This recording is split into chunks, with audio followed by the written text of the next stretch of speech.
भगवान महावीर के जीवन पर विद्यार्थी मित्रों द्वारा तैयार किए गए चित्रण को देखा। युवा साथियों ने वर्तमान में वर्धमान सांस्कृतिक कार्यक्रम की प्रस्तुति भी की। हमारे अनादि मूल्यों के प्रति, भगवान महावीर के प्रति युवा पीढ़ी का ये आकर्षण और समर्पण ये विश्वास पैदा करता है कि देश सही दिशा में जा रहा है।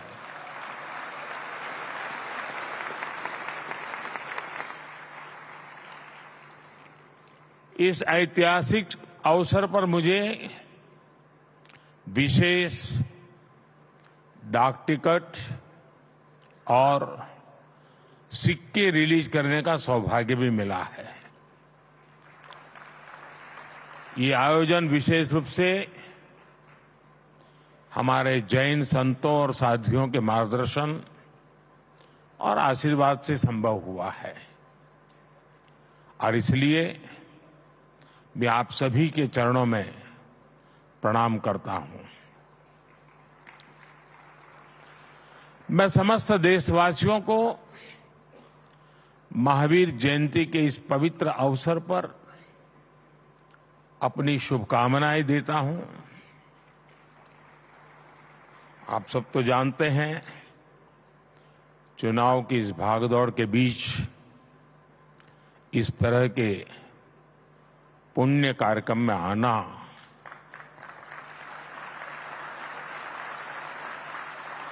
मन को बहुत ही शाता देने वाला है।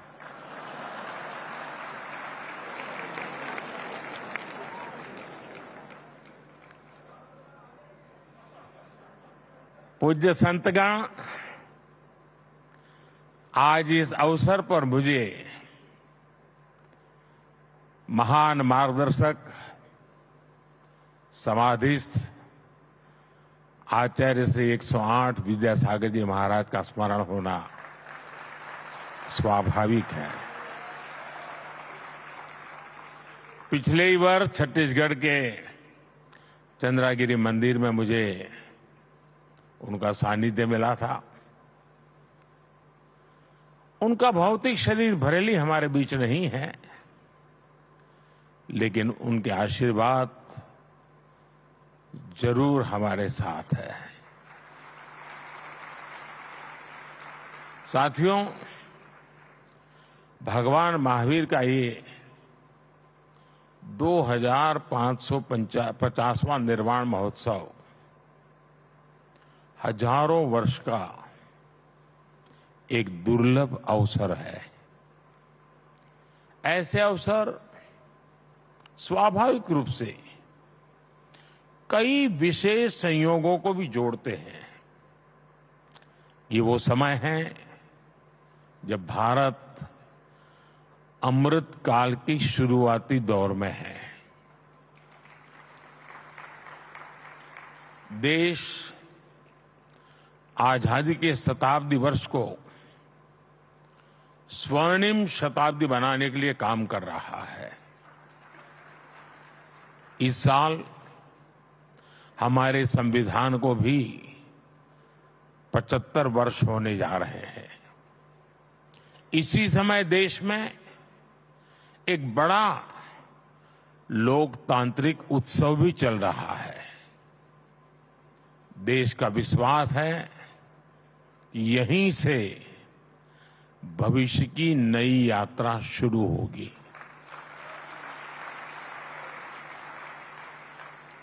इन सारे संयोगों के बीच आज हम यहां एक साथ उपस्थित है और आप समझ गए होंगे मैं एक साथ उपस्थित होने का मतलब क्या होता है।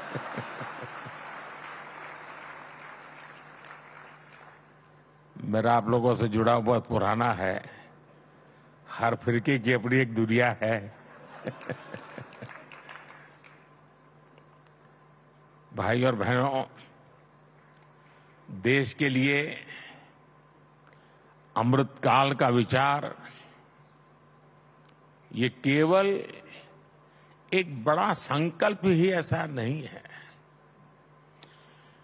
ये भारत की वो आध्यात्मिक प्रेरणा है जो हमें अमरता और शाश्वतता को जीना सिखाती है।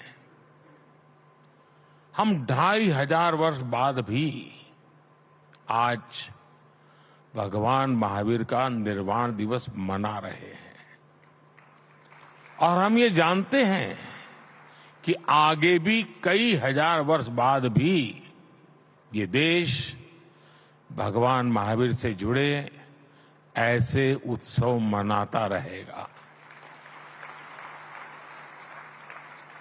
सदियों और सहस्त्राब्दियों में सोचने का इस सामर्थ्य, ये दूरदर्शी और दूरगामी सोच, इसलिए ही भारत न केवल विश्व की सबसे प्राचीन जीवित सभ्यता है, बल्कि मानवता का सुरक्षित ठिकाना भी है।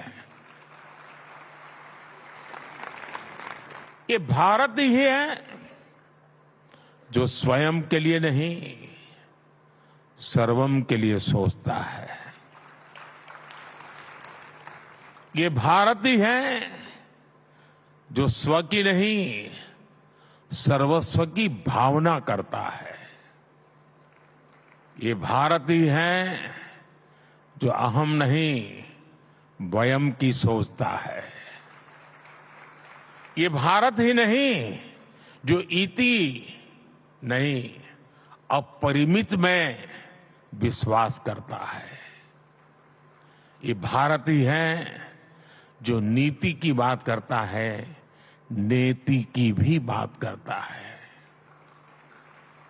ये भारत ही है जो पिंड में ब्रह्मांड की बात करता है, विश्व में ब्रह्म की बात करता है, जीव में शिव की बात करता है। साथियों, हर युग में जरूरत के मुताबिक नए विचार आते हैं, लेकिन जब विचारों में ठहराव आ जाता है तो विचार वाद में बदल जाते हैं और वाद विवाद में बदल जाते हैं। लेकिन जब विवाद से अमृत निकलता है और अमृत के सहारे चलते हैं तो हम नवसर्जन की तरफ आगे बढ़ते हैं। लेकिन अगर विवाद में से विष निकलता है तो हम हर पल विनाश के बीज बोते हैं। 75 साल तक आजादी के बाद हमने वाद किया, विवाद किया, संवाद किया और इस सारे मंथन से जो निकला, अब 75 साल हो गए। अब हम सबका दायित्व है कि हम उससे निकले हुए अमृत को लेकर के चलें, विष से हम मुक्ति ले लें और इस अमृत काल को जी करके देखें। वैश्विक संघर्षों के बीच देश युद्धरत हो रहे हैं। ऐसे में हमारे तीर्थंकरों की शिक्षाएं और भी महत्वपूर्ण हो गई है। उन्होंने मानवता को वाद विवाद से बचाने के लिए अनेकांतवाद और शातवाद जैसे दर्शन दिए हैं। अनेकांतवाद यानी एक विषय के अनेक पहलुओं को समझना, दूसरों के दृष्टिकोण को भी देखने और स्वीकारने की उदारता वाला, आस्था की ऐसी मुक्त व्याख्या, यही तो भारत की विशेषता है और यही भारत का मानवता को संदेश है। साथियों, आज संघर्षों में फंसी दुनिया भारत से शांति की अपेक्षा कर रही है। नए भारत के इस नई भूमिका का श्रेय हमारे बढ़ते सामर्थ्य और विदेश नीति को दिया जा रहा है। लेकिन मैं आपको बताना चाहता हूं, इसमें हमारी सांस्कृतिक छवि का बहुत बड़ा योगदान है। आज भारत इस भूमिका में आया है क्योंकि आज हम सत्य और अहिंसा जैसे व्रतों को वैश्विक मंचों पर पूरे आत्मविश्वास से रखते हैं। हम दुनिया को ये बताते हैं कि वैश्विक संकटों और संघर्षों का समाधान भारत की प्राचीन संस्कृति में है, भारत की प्राचीन परंपरा में है। इसलिए आज विरोधों में भी बटे विश्व के लिए भारत विश्व बंधु के रूप में अपनी जगह बना रहा है। क्लाइमेट चेंज ऐसे संकटों के समाधान के लिए आज भारत ने मिशन लाइफ जैसे ग्लोबल मूवमेंट की नींव रखी है। आज भारत ने विश्व को one earth, one family, one future का विजन दिया है।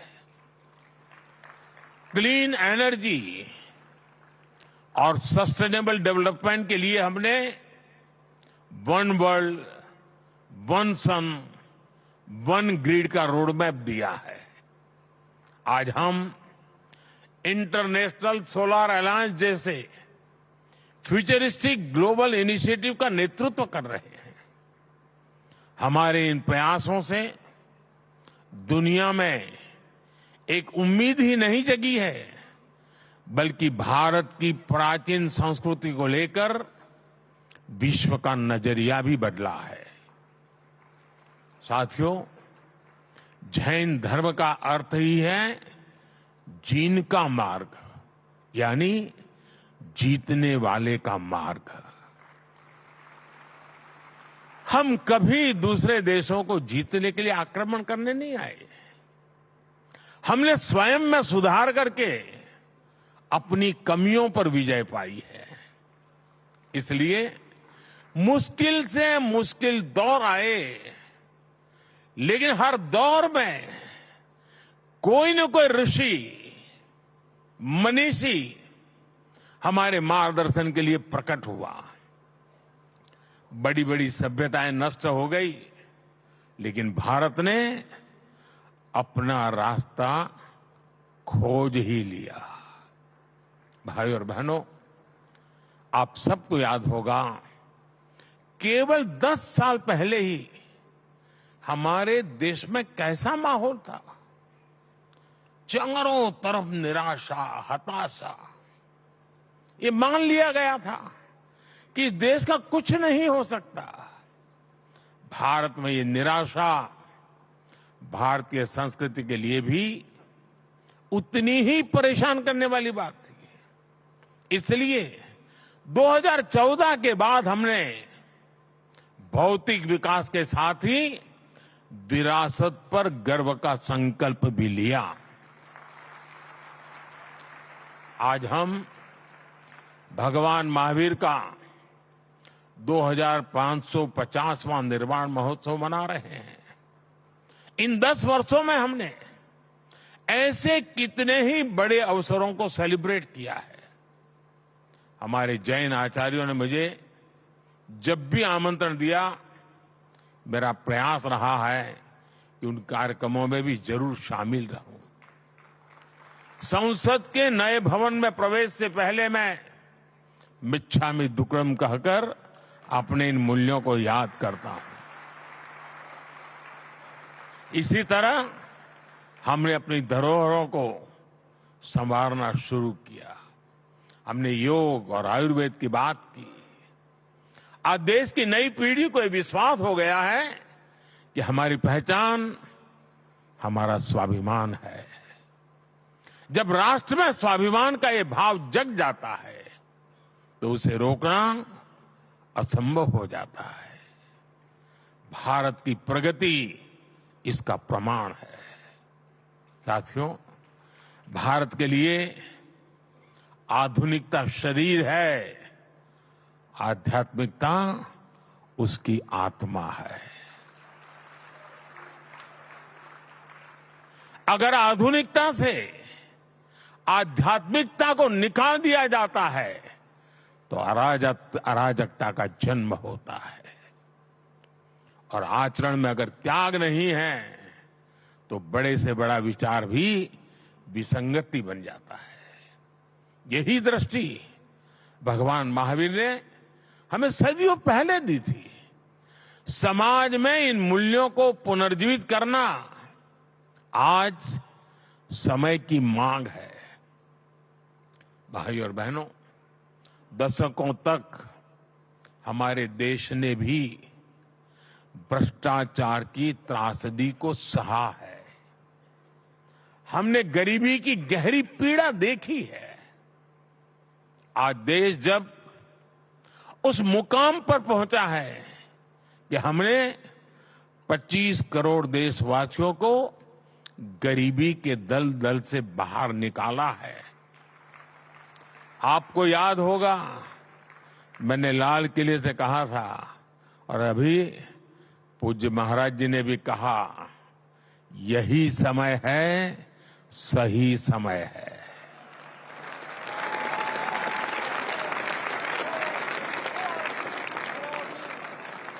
यही समय है कि हमारे समाज में अस्तेय अहिंसा के आदर्शों को मजबूत करें।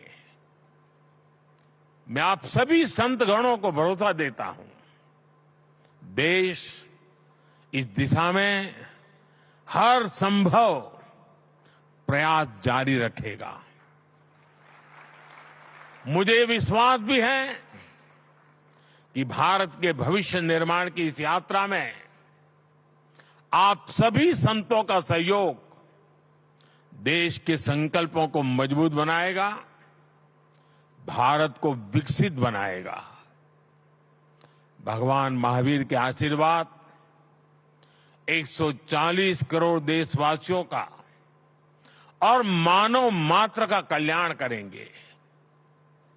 और मैं सभी पूज्य संतों को श्रद्धापूर्वक प्रणाम करता हूं। उनकी वाणी में एक प्रकार से मोती प्रकट हो रहे थे।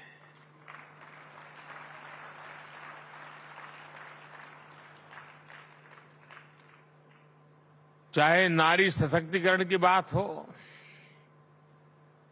चाहे विकास यात्रा की बात हो, चाहे महान परंपरा की बात हो,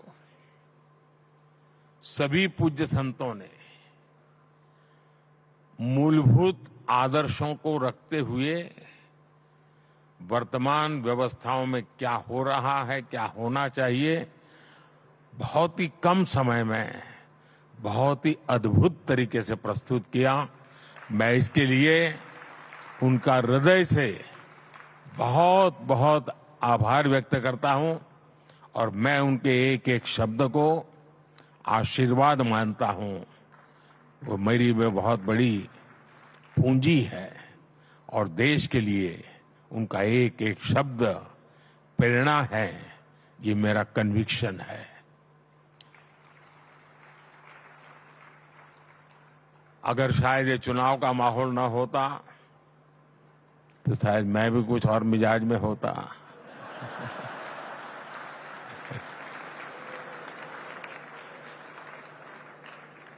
लेकिन मैंने भरपूर कोशिश की है कि उन चीजों को बाहर रख करके आऊं।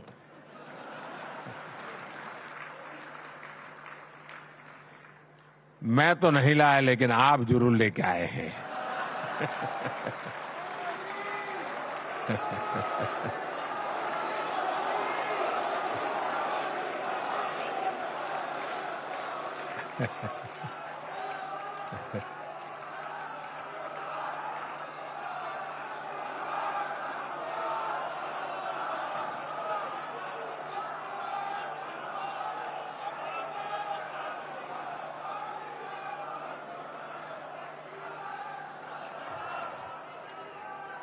लेकिन इन सब के लिए गर्मी कितनी ही क्यों न हो, जब घर में से निकलने की नौबत आए तभी इंतजार मत करना कि गर्मी कम होगी तब शाम को जाऊंगा।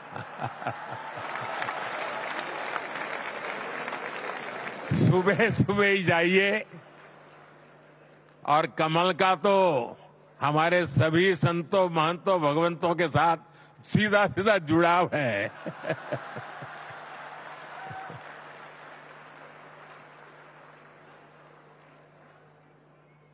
मुझे बहुत अच्छा लगा आप सबके बीच आने के बदले, और इसी भावना के साथ मैं भगवान महावीर के श्री चरणों में पुनः प्रणाम करता हूं।